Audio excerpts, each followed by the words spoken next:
Là, on va continuer les manœuvres spécifiques, plus particulièrement les manœuvres tendineuses. Nous allons évaluer donc les tendons de la coiffe des rotateurs. Je rappelle que les tendons de la coiffe des rotateurs sont les tendons qui vont coiffer la tête humérale, le subscapulaire en avant, le long biceps et le supraépineux en haut, et l'infraépineux et le petit rang en arrière.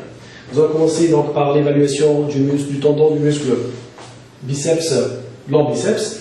C'est la manœuvre du palmap test. Nous allons mettre les deux membres supérieurs en élévation antérieure, à peu près de 90 degrés, avec une légère abduction de 30 degrés. Et là, nous allons demander au patient de résister à un effort bien une résistance qui va tendre à abaisser les deux membres inférieurs. Donc là vous allez tenir. Alors, ça c'est la manœuvre du palmap test. Si le patient a un problème au niveau du tendon du long biceps, il va sentir directement une douleur à ce niveau-là, ou bien il va y avoir une perte de force et un abaissement du membre supérieur où il y a l'atteinte du tendon du long biceps.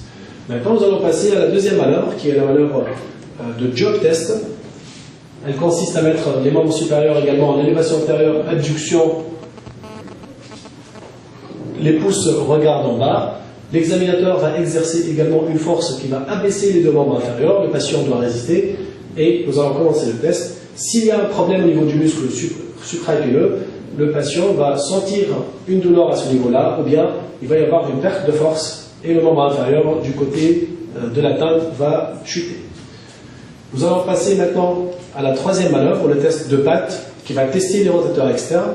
Et là, nous allons demander au patient de résister à un mouvement de rotation interne. Donc il va résister par un mouvement de rotation externe. Il va mettre en jeu ses tendons rotateurs externes. Allez-y.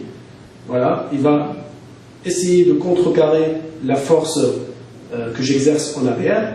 Et ce test-là va bien sûr nous donner une idée sur les rotateurs, l'intégrité des tendons rotateurs externes, c'est-à-dire le sous-épineux et le petit rang.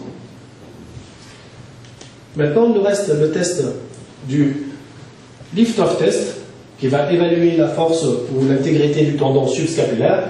On va demander au patient donc de mettre le dos de la main contre la région lombaire, et puis on va lui demander de résister à un mouvement qui tend à éloigner la main de la région lombaire. Et s'il arrive à faire ce test-là, c'est que son tendon subscapulaire est intact. S'il n'arrive pas à le faire, c'est-à-dire qu'il a une atteinte de ce tendon subscapulaire.